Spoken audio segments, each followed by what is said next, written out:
I'm Catherine Dow. It's Monday, December 22nd. Today, keeping checkouts in check.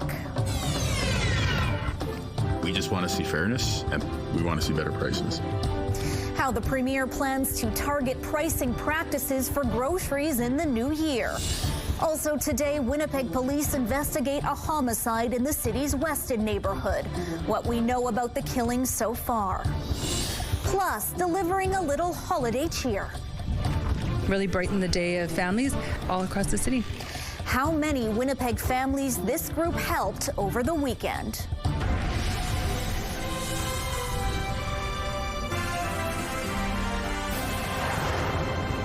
Good afternoon and thanks for joining us. Mary Lee is away. Affordability is sure to be top of mind for Manitobans in 2026. And Premier Wab Kinew says that combating the rising cost of living will be a focus for his government in the new year. CTV's Taylor Brock joins us now with the details. So Taylor, what does the Premier have up his sleeve? Well, he wants to crack down on people being charged different prices for groceries. Now, to give you a really good example, I just went onto a major retailer's website and saw regular ground beef being priced at $6, but that exact same package listed on a third-party app by the same retailer is listed higher at $6.30. Now, it's called differential pricing when people are charged different prices for the same product from the same store. A recent consumer report out of the States found some customers were being charged as much as 23% more than others on a third-party app. During the Premier's year-end interview with the Canadian press, he said things like online demographics could influence prices. Third-party delivery apps can charge people different prices based on what they know about you as an online consumer. And we just want to see fairness, and we want to see better prices. As mentioned, this issue is also emerging in the U.S. after a recent consumer report found online platform Instacart charged different prices for the same items for online customers at the same store. Instacart has said it doesn't control the prices on its app and said retailers often test different prices, which means they're trying to find out what people are willing to pay. The Retail Council of Canada, which represents major grocers here, says its members apply standard pricing. However, that's not what I saw online just now. The council's regional director for the Prairie says prices can also vary based on the individual customer's membership or rewards program, or things like deals for buying certain quantities. However, the director says those deals would be consistently available to all of the store's customers at the same time. So Taylor, what else does Kinew have in store for grocery stores in the new year? Well, he says they're also looking at expanding its control over the price of milk. CTV's Jeff Keel will have more on that coming up at 6. All right, thanks for this, Taylor. And the Premier also says he has no plans to lift a ban on alcohol products from the U.S. at government-run liquor stores. The ban was imposed in March in response to U.S. tariffs on Canadian goods. American officials have recently said lifting provincial bans on American liquor is necessary for upcoming negotiations on extending the Canada-U.S.-Mexico trade agreement. But the Manitoba government says it plans to maintain the ban until the U.S. lifts its tariffs. Police are investigating a killing in the 300 block of Blake Street.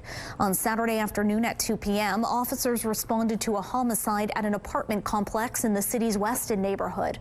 They found a man who had died from his injuries. The victim has been identified as 56-year-old Christopher Sean Brown.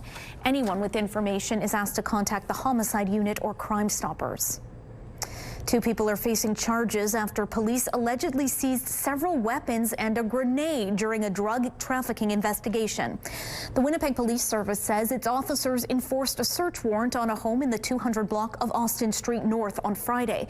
That's in the Point Douglas neighborhood. And here's a list of what they say they recovered. It includes 3 rifles, a loaded shotgun, an MK1 grenade, ammunition, crossbows, and brass knuckles. More than 200 grams of meth, 7 grams of fentanyl, and thousands of dollars in cash were also allegedly seized. Police say tests are underway to figure out if the grenade is live. A 54-year-old man and 46-year-old woman are facing a long list of charges. The holiday season is looking a little bit brighter for families in our city. That's thanks to a local nonprofit and some hardy volunteers. Once all of this is packed and put out by our doors, we have volunteers that are going to drive up. We're going to load their cars for them, something we learned during COVID, make it as easy as possible. And then these hampers are going to go all across the city. The majority of them will stay in the north end of Winnipeg, Point Douglas, and really brighten the day of families all across the city. 24th annual Bell MTS Mama Wichita Center Hamper Drive took place at R.B. Russell Vocational High School Saturday. Staff from the center and volunteers were busy packing more than 200 hamper boxes and some 700 toys to go with them. Organizers say the need for toys has only gone up in recent years.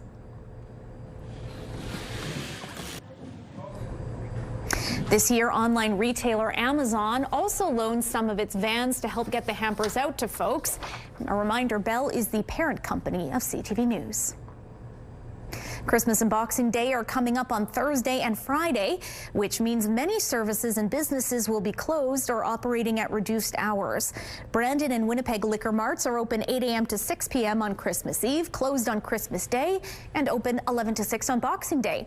Rural liquor marts are open Christmas Eve, closed Christmas Day, and open on Boxing Day, but hours vary by location. All Winnipeg shopping malls are open Christmas Eve and Boxing Day, though hours may vary. All of them are closed on Christmas Day. In Winnipeg, all civic offices close at noon on Christmas Eve and close on the 25th and 26th. There will be no garbage or recycling collected on Thursday. If your regular day is Thursday, put your bins out on Friday the 26th. Transit operates on a Sunday schedule on the 25th and 26th. Libraries close early on Christmas Eve and will reopen on the 27th.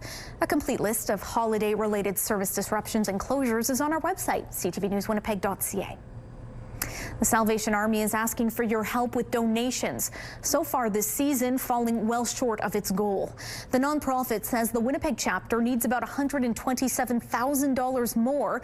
That's to make its $357,000 goal of the season. It says tomorrow is the last full day to make donations at the Salvation Army's kettles. Donations will still be accepted on the 24th. You're encouraged to visit or get in touch with the locations up there on your screen. All donations stay within the community and go towards Salvation Army programs like food banks, clothing, homelessness prevention, and more. And a reminder, the city's residential parking ban is in effect for one more day. It took effect Sunday and ends Tuesday at 7 p.m. You'll want to check the city's website, 311, or the Know Your Zone app to see where parking bans are in place. The overnight winter route ban is currently suspended, but it will be back in place once the residential ban is over. If you think your street was missed, the city says you should wait until Wednesday to report it, as crews may still return. CTV weather specialist Colleen Brady joins us with a first look at your Skywatch evening forecast.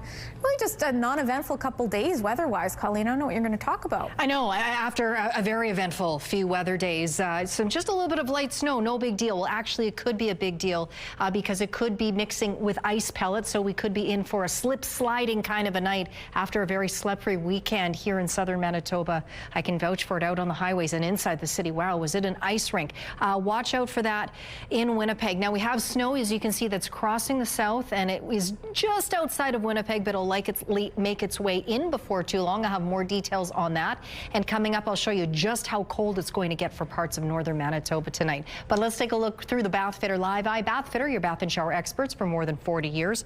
In Winnipeg right now, it is -11. It feels a touch colder, -14 when you factor in the wind chill. Light winds out of the northeast at 5 kilometers an hour. The pressure's dropping, and the humidity is 77%. Out in traffic on this Monday, it is busy for folks headed southbound on the St. James Bridge. Pretty busy for northbound too for this time. One stall to pass along King Edward at Logan. That is in the southbound median lane.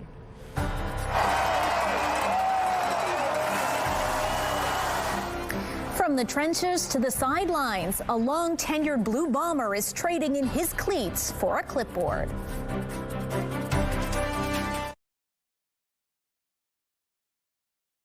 Investors are looking for safe places to park their money, and their go-to is gold. Gold climbed past US $4,400 an ounce, beating a record from October. Silver moved closer to $70 US an ounce. Both have had a stellar year, with gold shooting up over 65% since January. Geopolitics are triggering a move to precious metals as the U.S. intensifies its conflict with Venezuela. Here are the closing numbers for the day. The Canadian dollar is down to 72.71. West Texas Intermediate is up almost $1.50 to 58.01. Western Canadian Select is up to 43.24.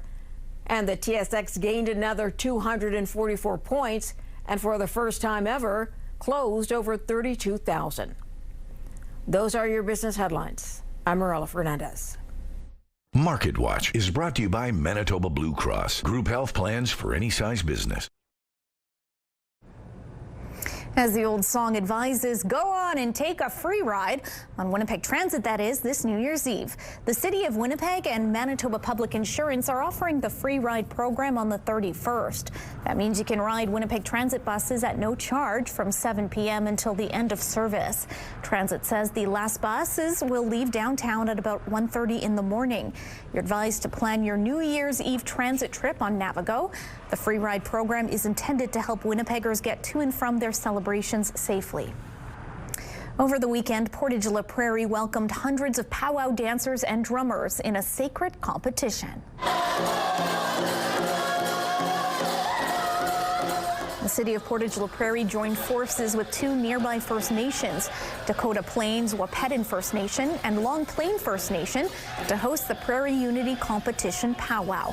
Dancers and drummers from across Canada and the U.S., from as far away as Arizona, North Dakota, Saskatchewan and Ontario, gathered at Stride Place in the city.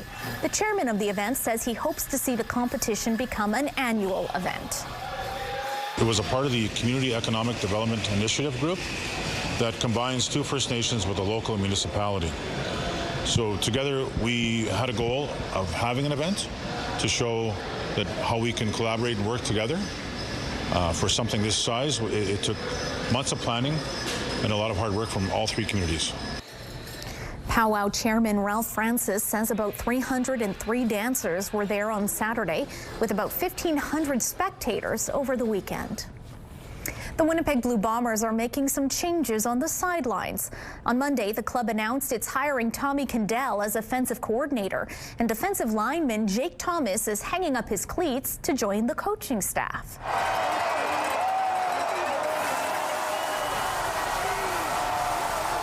The two-time Grey Cup winner is the team's new defensive line coach.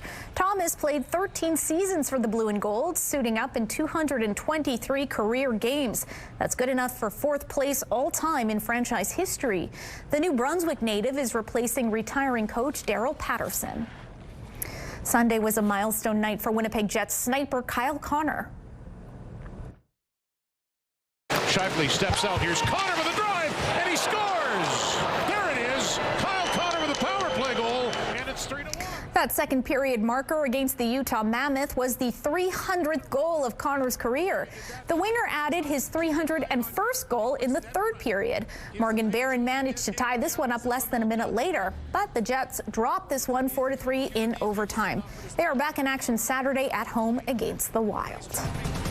And as you can see, this car here is in good condition. Still to come, we'll show you how the Grinch stole improv. Spotlight is next.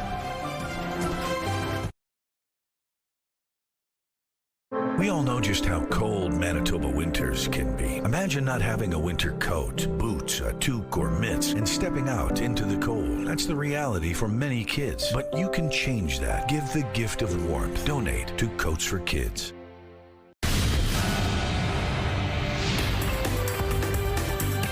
Spotlight, sponsored by the Casinos of Winnipeg, presenting Men Without Hats and the Spoons.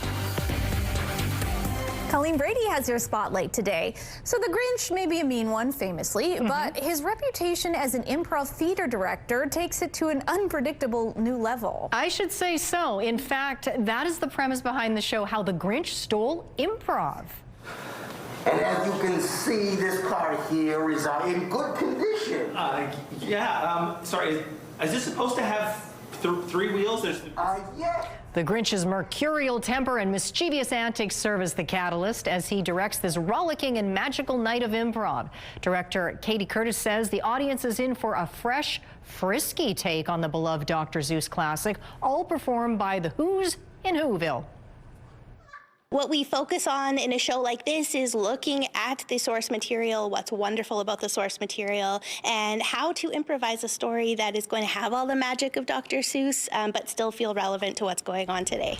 I think she has a Grinch over her shoulder, Catherine. Club Soda Improv and the Winnipeg Improv Festival present How the Grinch Stole Improv Saturday, December 27th at 7 p.m. at the Gas Station Arts Centre. Tickets are available on the Gas Station Arts Centre's website.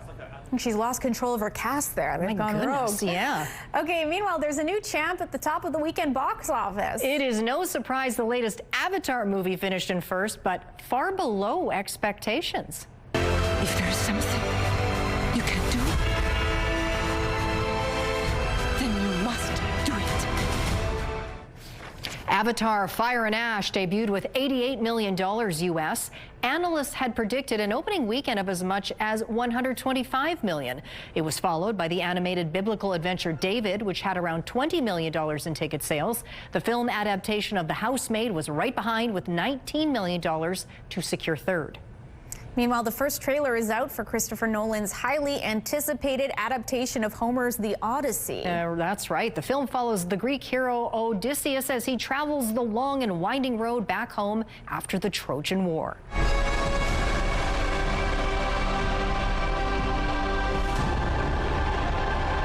Matt Damon stars alongside Anne Hathaway, Zendaya, Tom Holland, Robert Pattinson, and more.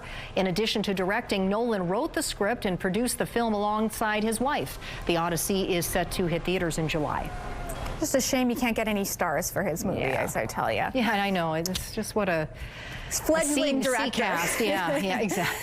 Meanwhile, we've got some sad news to pass along. The voice behind a big holiday hit has died. That's right. Singer-songwriter Chris Ray is best known for his Driving Home for Christmas. I'm driving home for Christmas.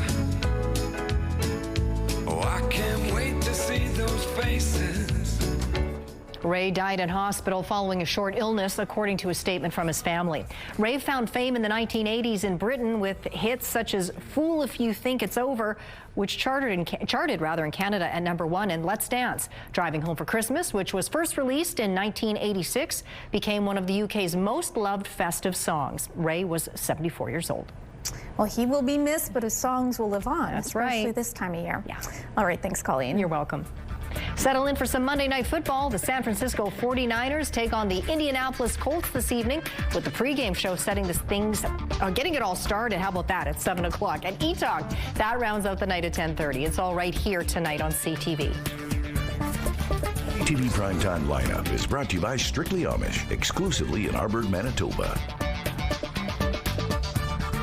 A live look at Confusion Corner, busy in all directions, but moving well. It is -11 this city. I will have a full look at your holiday week forecast coming up.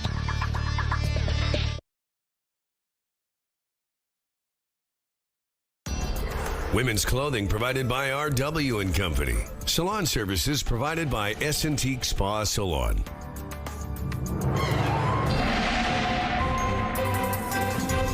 CTV Skywatch weather brought to you by South Beach Casino and Resort. Visit southbeachcasino.ca. Well, we have more snow. Guess what? Yeah, more snow after the last couple weeks. That shouldn't come as a surprise, but there could well be ice pellets mixing in with the snow in southern Manitoba tonight. So as slippery as it's already been out there, there's certainly the possibility of more slippery roads and highways. Now, the snow has not quite made its way into Winnipeg just yet, but as you can see, it is on the city's doorstep. Further east into northwestern Ontario, it's cloudy there, but some of this will be likely headed your way as well. Up in the north, you can see where it is clear. It is also very cold, so much so that Environment Canada has issued a yellow warning for cold. That means places like Lynn Lake, Brochet, the Paw, Puckatawaga, and Leaf Rapids, wind chill values will feel anywhere from -45 to -50 overnight, and likely again on Tuesday night. Here's a look at the current wind chills. It feels like -45 right now in Lynn Lake. -42 is the current wind chill in Churchill. Varying wind chill values across the south. But here comes that snow, and you see on the south edge of it too. At least the Futurecast has some freezing rain potentially in there, but watch out again for ice pellets. This moves off pretty quickly. This isn't a substantial snowfall. Central regions will likely get the most, coming through a few centimeters, but it does move off pretty quickly overnight. It's well off into Ontario, clearing out in behind. It'll be a cold night across the province, but we will be seeing temperatures bounce around here in Winnipeg over the next couple of days. A little bit of snow makes its way by Tuesday evening into northern and central regions. Meanwhile, we will see sunnier skies throughout the day tomorrow, and once again we clear out and the temperature drops overnight as we make our way into Wednesday. There was some sunshine. -17 is our low tonight for the city, with a little bit of light snow just about to make its way into Winnipeg. Watch out for ice pellets potentially mixing in. Late tonight, once that snow moves off, the winds will pick up, and we'll see the temperatures drop down to around -17. Now, there could be blowing snow overnight as well. -17 will be the highest temperature of the day tomorrow morning. That's why you see the asterisk. Temperature's going to drop, not that far, but it's going to fall instead of rise, down to around -17 under a mix of sun and cloud. Then we get closer to the holidays. Wednesday, Christmas Eve, -15 degrees, and then relatively mild for Santa Claus, -7 degrees, cloudy, outside chance of some flurries. Still cloudy Friday, but still mild, -9. Then we head into the weekend. Flurries possible Saturday, a high of -10 degrees, -18, so a little colder for the second half of the weekend on Sunday under a mix of sun and cloud. Now, this is Harley out enjoying all that snow that fell in the last few days. That's out in Selkirk. That photo is from Tom. And a little Christmas cheer courtesy of this little fella out at Neil's Place here in Winnipeg. Send us your weather photos to winnipegweather@ctv.ca. The CTV Skywatch Pick of the Day is brought to you by the Manitoba Chiropractors Association. We've got your back. The RM of Rashad is out with its final list of potential snowplow names. Residents aged 18 and under had the opportunity to submit one name for the contest. 37 names were collected, and now 2 winners will be selected for each of the 4 wards. Among the submissions, Curb Crusher, Snow Ninja, Super Scraper, and Scoop Dog. RM staff and council will reveal the selected names on January 12th. Winners will receive a certificate, a photo with the name machine, recognition on the website, and a gift card. I think also you should get priority from the plow that you name. Absolutely. Like a personal clearing. I like that, on a day, yeah. Up the ante. They're always good, those names, though. Heavy on the puns. Scoop Dog is pretty cute. It might be have won my heart. Yeah. That's going to do it for us. CTV National with Sandy Ronaldo starts now. We'll see you back here for CTV News at 6.